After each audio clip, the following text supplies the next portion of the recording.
Things keep going like this, and I just might have to quit. And you wonder why the trucking industry is losing so many people. Actually fixed some things, but now I've got a load from hell on this episode of The Clutch Trucker Channel. Clutch Trucker, filmed before a live and furry studio audience. That is Rusty, the world-famous meatball dog. Hey YouTube, Clutch Trucker here. Thanks for tuning in to another edition of the Clutch Trucker Channel. Alright, I'm currently parked here at the GC's Travel Plaza in Toledo, Washington, after a very, very long day. Got to still pick up another part of this load that I'll be talking about here in a minute in Portland tomorrow morning, going all the way down to Houston. And I'm not sure I'm going to make my niece's wedding. We'll talk more about that too. Just did want to start off real quick here and say I recorded a lot of this stuff started last night when I was still in Hermiston, Oregon, and I was using my external mic, and it seems to have a buzz in it that pops up every now and then, so I apologize for that. Please bear with it. I'll try to fix that before I do my next video. Alright, here I am. It is Wednesday, the 1st of June. Yep, actually into June now. Sitting here at the Space Age Travel Center. This is kind of my go-to if I'm heading up to the Northwest here in Hermiston, Oregon. A good place to stop. I really don't like staying in the Portland area if I can avoid it. The TA in Portland, well, it's in Troutdale, but it's Portland, is a complete cluster mug, and I try to avoid that place. I deliver in the Portland area in the morning, 3:30 a.m. Pacific time. I got here about 3 o'clock in the morning Central time early this morning, and had a nice long break. Couldn't sleep anymore. I slept as long as I could. After my booster thing the other day, my arm was still hurting and I was still kind of feeling groggy, so I took the extra time and got some extra rest, which was nice. But yeah, I slept as long as I could. Got up an hour or two ago and still got a couple more hours to kill before I can get rolling, so I thought it'd be a good time to take care of some issues I have. My little front splash thing, I'll show you here in a second, on the countertop area over my toilet that folds up, that broke off a few weeks back, and so I'm going to try to fix that now. I've got my battery charging up for my drill and so forth. So also, if I have time, I'm going to try to fix my side marker light on my trailer. It's got a broken wire. So it works as the turn signal still, but the marker light part does not work. But that's a quick fix. I got some shrink tubing right here I bought the other day. Got my torch right here. That, scissors, and shrink tubing torch, that's all you need to fix that. That's actually a quick fix. So charging up my battery now, I'll show you what we're going to be working on. Okay, I just marked this board. You need to cut it right there, mark the line. The front splash that I'm talking about, see how we have the front splash right here and here, and the side splash there. This front one came off. And it's just because you can see that's just a thin board it was going into with these screws. And it just, I kept grabbing this board to use to lift it up, and that ended up coming apart. This was like one of the last things I finished before I got back out on the road of my remodel, so I was doing it fairly quickly. So I'm going to cut this board here. We're going to screw it underneath. I'm going to go down through the countertop stuff to screw that in, and then that'll give it a bigger support for the side to go into, and that should take care of the whole problem. Alright, got my board cut. Found my jigsaw. It was in this plastic box I put in back of one of my diamond boxes on the back of the cab, which is also one of the last things I installed before I got back out here. Alright, so now I got my board cut, and I'm going to get this in place, find the right drill bits, and I found some screws, so see if we can get that screwdriver on the bottom and get that splash back on. Alrighty, I already got the first one in. Luckily they're black, the screws, so they'll match my little countertop thing right there. So that's holding that board underneath to give it a little more beefy area for my splash to go back into, at least is the whole theory. So I'll get the rest drilled and put in. Alright, got all those holes drilled, screwed down. Of course I drill first before I screw so you don't split the wood. I went ahead and put a few screws in on that side piece there, because the glue that was holding this one down came apart. So it kept wanting to flip open every time I flipped the thing up. But now, you can see, the whole thing flips up like it's supposed to, so you have access to the toilet area. I did screw a couple holes in that I screwed into that board, but you can't be permanent, so I'll take those back out. But now we'll put the splash part on in the front. Alright, got all the screws back in, or new screws in, that are now going into that other board underneath. You look under, and so there you go. So now the splash is back all the way around, meets up here where it's supposed to, and then these two boards butting together help keep this flat. And then if I leave anything on the counter while I'm driving, of course it's going to not be able to go anywhere because it's got a board all the way around. Lifts up like it's supposed to, so you have access to the toilet.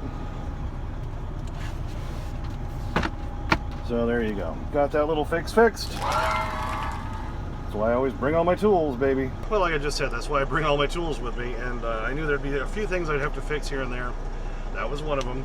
And as far as doing the whole sleeper model tour for the whole thing, you know, I meant to do that before I left the house, then I didn't have time, and I've kept meaning to get to that ever since I've been back out, which has been about, well, 2.5 months, or a little over 2 months.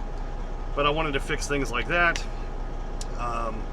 And then I want to make sure everything's real clean and looks good, so hopefully that'll be coming up soon. I've another week. I've got to go to my sister, or my niece's sister's daughter, so my niece, her wedding in New York, so it'll probably be after that. But we will get to the whole tour.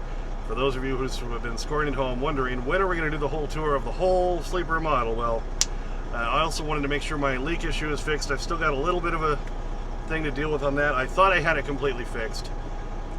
Then I had a light rain the other day and a little water came in. I've been through a lot of heavy rains since I did that second fix and it doesn't leak.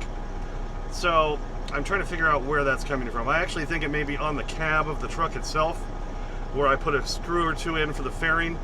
I think some light rain may be coming in because when I'm stopped, that's maybe where it's getting in. So that's going to be my next thing I'll try, and I'll do that when I'm home before or right after we go to New York for my niece's wedding. And then hopefully then I can give it a good wash, and we'll do the whole sleeper remodel. Okay, next off, going to take the few items I need to fix my light thing on the side of the trailer, and that is scissors, shrink tubing, torch, a little bit of tape. Since it's dark and I don't have a good way to hold the camera out there while I'm doing that, I won't be able to show you that, but just believe me, I'm going to go fix that now. Okay, yeah, just fixed my side trailer light. It's now working. I'll bring the camera out here in just a second to show you what I did. And these are literally the only tools I needed. Scissors, torch, a little mini torch here, some Gorilla Tape, and my shrink tubing.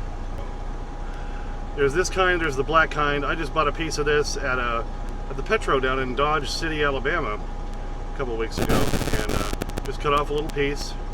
All you gotta do is you cut the wire on each side that's broken, you know, expose the wires inside, you put a little piece of the tubing on, you twist them together like a bread tie, bend it over on one side, put the shrink tubing down over the joint, then you take your torch and you just go over the shrink tubing with it until it melts down right around the wire on both ends, and then you have a waterproof fix. It's so easy. You should never pay a shop to fix something like that on your truck or trailer unless the company's paying for it, you're a company driver, because they're going to charge you $150 for that. It took me literally 5 minutes and just a few dollars worth of stuff that I keep on the truck with me all the time. Alright, here's the light I just fixed. You can see it's now working as a marker and as a turn signal. And here's where the fix is. See, the problem was right there. Let me get the camera on it, right? There you go. You can see that wire right there was broken at the top of this plug. So I was going to do all three, and I thought, let me just fix the one. So I just cut it off right there, cut it off the plug on the other side, pulled it out, and it's hard to aim the camera here. So here's my fix right here. I just twisted the two together, I put the shrink tubing on it, heated it up, and then just wrapped some Gorilla Tape over it just for strength. So there you go. That's all I had to do to fix that, literally 5 minutes. That's all the shop's going to do, they're going to charge you $150 for the same thing. Well, now that I got all that done, I still got some time to kill. I got another 45 minutes to wait before I can leave. Obviously, I've kind of done my pre-trip, you know, fixing that. I've walked around, checked everything else out while I was out there. So, yeah, since I got to wait until midnight Pacific time to leave, so I deliver at 3:30 a.m. It's just over a 3-hour drive over to Beaverton, Oregon, in the Portland area. I think I'm going to cook up some tacos, baby, yeah! I also get my cooler all ready to go here, so we'll get into the fridge and freezer. Since I obviously can't reach the fridge while I'm driving, I always have some of these freezer packs ready to go in my freezer. Put them in my cooler, and I load up my waters in there, and maybe like some cheese snacks or something. And I put that down on the floor right next to my seat, so I always have access to it while I'm driving. Well, here's the taco meat, baby, right there. Get that. We'll get some cheese from up here. See, that's how I pack up my little cooler. I'll get my waters ready, and then there's my cheese snacks right around top of the freezer thing. Put another freezer pack on top. Bada boom, bada bing, bada boop. That's ready to go. Now I've got the rest of the stuff to make the tacos out of my cabinet here that I built for my remodel. There's my mirror. Hello. All right, get my bagels out of the way. I'm able to cook bagels because I got a toaster in here now. Love that. Keep everything in these plastic boxes, makes it just a little bit easier. All right, we'll use one of these bowls to cook some of the taco meat in. These are a little tougher. They work good for cooking the meat. A couple of paper plates out of here. Won't need the taco sauce for the regular meat. I use that for the shredded chicken, which I also have there in the fridge. All right, put that one back, and I forgot, I got to get my tortillas out. Keep them up here in the bread box. Keep my breads, hot dog, hamburger buns, and tortillas in here. Bought this Italian bread in New York State. Really like that stuff. Hot dog buns, and there's the tortillas, baby. I keep all my utensils over here in this little side drawer that I built into my stairway leading up to upstairs. It's a good place to keep them because I have to access that a lot, so I like having that right there. Cooked up this taco meat when I was home the other day on Monday, so I'm just going to put some in the microwave bowl there, or the bowl, and cover it up and nuke it for a couple minutes. All right, got my tortillas ready to go, so we'll put those in as soon as the meat's done. All right, just heated up our tortillas. Got those ready to go, and then we'll start spooning some meat in there and put some cheese on, baby. We're ready to go. Alright, so there they all are. Yum, yum, yum, ready to go. They have an A&W here, but why? Well, I think they're closed now, but I got good food here in the truck. Later, the next morning, and here I sit. Obviously, you can see the sun is now up. I delivered right over here, 3:30 this morning, Pacific time. Had to wait a little while for Bo at the office to get in and start looking for a load for me, but it's not looking good. It's not looking good at all. He did finally pick one, which then once we got the Raycon on it, it had some more problems with it, hairy problems. They wanted me to drop the trailer in Tacoma and then pick it up the next day. There's no place to park a truck in Tacoma, Washington. There's just not. And then that would mean I'd have to drive up there, drop it, try to find someplace to park. And then my second pickup would be where I am, in the Portland area. And then it goes all the way down to Houston, Texas. Not to mention it doesn't pay all that great. I figured it out, and after everything, when I include all the fuel, the maintenance and everything, it pays me about 38 cents a mile. Company drivers make a lot more than that. So it's not worth it.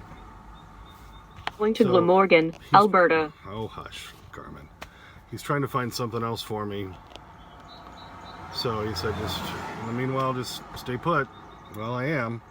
I'm parked here on the side of the street right next to a tow-away zone parking sign. So we'll see how much longer I can sit here. Okay, update. Things went really well at the delivery this morning. They were actually open at 3:30 in the morning, which I wasn't expecting. They got me unloaded really quickly. So I parked on the street where I wasn't allowed to park. And then we waited on a load. I already talked about that. They got this one. It's not paying great. It's not the worst. Like I said earlier, it pays me about 38 cents a mile. That's after you factor in what the fuel costs and what it costs to run this truck for maintenance and insurance and everything else. And that's where this load pisses me off, because that's less than most company drivers make these days, and they don't have all that responsibility. And of course, then the broker lied to us. Lied. Gee, brokers never lie. Oh, it's just 17 pallets. And there's a pickup in Portland and a pickup in Tacoma. But I had to come to Tacoma first, I was told. 2 hours and 45 minutes to drive up here. Bo made me wait because he was trying to find something else that was better, and he didn't, so I had to leave and just so I could make it here in time before the noon cutoff. And it's now 5:30 p.m. Pacific time, and they still say it's probably going to be another hour. It's not on pallets. It's not just 17 pallets. It's all household goods, all being floor loaded by hand, which means the unload is going to go incredibly slow down in Houston. Remember, I have to be home by Thursday. I'm leaving Friday morning at like 3 o'clock in the morning to fly to New York for my niece's wedding. I don't see how I'm going to make it, because I've still got another pickup tomorrow morning in Portland. Based on how long it's taking them to load here, I don't see that going quickly. And then somehow I've got to drive 2,500 miles as quick as possible over the weekend, which means I'm not going to make it until Tuesday morning. And then it's going to take them an entire day to unload. That's going to put me to Wednesday. I got to be home Thursday. And I'm at least a 2-day drive from the house, which means I probably won't even be able to get a load to go home. I'm just going to have to eat that, hauling my trailer all the way back to Wyoming for free. Which means then this load really sucks. But it's too late now. They've already loaded most of the trailer here today. Had I known that it was going to be like this, I would have told the broker this morning, no, we're not taking this. But now it's on my trailer. So I haven't been this angry in a long time. I'm really freaking angry. This is what I still have to do. Go from where I am up here to Portland to pick up, and then down to Houston. I can go that way, which is dropping through Salt Lake, and then down through the bottom of Utah into New Mexico and across on 40, or I can go this route. Same thing, where I am now, picking up in Portland, going through, that would be the Traveler's Oasis and Eden, Idaho, cross 80, through Cheyenne, down through Denver, out through Lyman, and the eastern part of Colorado, drop down through there, and down across, down to Dallas and Houston. They're almost identical in miles. The other one might take just a little bit longer, but I'm not sure I don't think I can do either one in 3 days. Okay, yeah, so you can see why I'm very frustrated. I have to be home at a specific time, and it doesn't look like I'm going to be able to get another load to get me there, based on how long it took them to load today. It took them 6 hours to get me loaded at the first place, and there's still more to load. So I have no faith that tomorrow is going to go very quickly, which means, again, I won't be able to make it as far as I need to make it. So I really don't foresee delivering this load until Tuesday at the earliest in Houston, and then it's going to take them an entire day to unload it because it was all floor loaded by hand. So then I have to be home Thursday because our plane leaves at 3 a.m. Friday morning. That's why I was trying to be home on Thursday. I may still be able to make it, but I'm not sure I can get a load to get me there. I may just have to eat all this. So, this is very frustrating. This load is not paying all that well. With now the extra amount of time it's going to take, then it pays really lousy. If the rates are going to continue like this, I'm going to have to park the truck and go get another job. It's just not worth it. I've always said I put up with this kind of lifestyle as it's a whole different lifestyle out here. I've made it a little better now that I have my toilet and I've remodeled my truck and I have more food options and I have the fridge and freezer and the sink and a bigger bed and everything. But still, to be away from home constantly, your schedule flipping over constantly, like this past day where I was up well over 24 hours, way past 24 hours with just a little nap. I was able to make it work because of that split sleeper berth and all that, but that doesn't mean I got rest. And now I have to drive, 2,300 and some 50 miles or something down to Houston and try to do that as quick as I can. If it's not going to pay me well enough to do that, it's not worth it. So this is, after I go to New York for my niece's wedding and come back, there's going to have to be some serious thinking going on.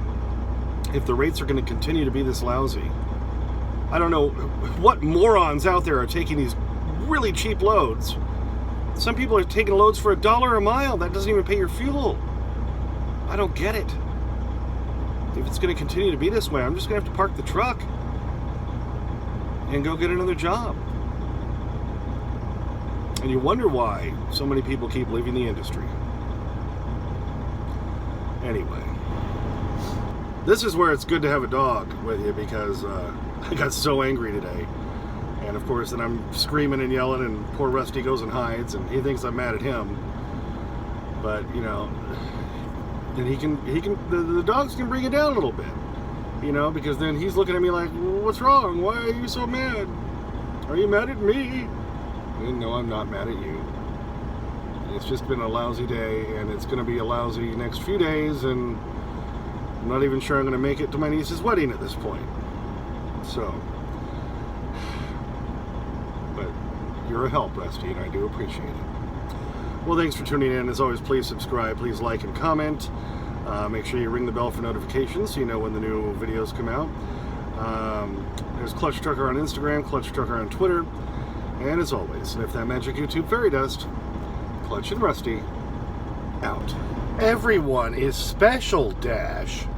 That's just another way of saying no one is. All right, where's it going? Oh, come on, you're cheating. Come down here. Come on. Now I'll throw it. There you go. All right, it's up on your pet bed. Up on the Clutch Trucker couch area. Happy dog. Yes, good to have a dog with you. Kind of calms you down a little bit. Right, Rusty? Here's a little piece, another piece for you. There you go. For being a good companion today, helping me out. Right, buddy? All right. Let's get that happy dog look.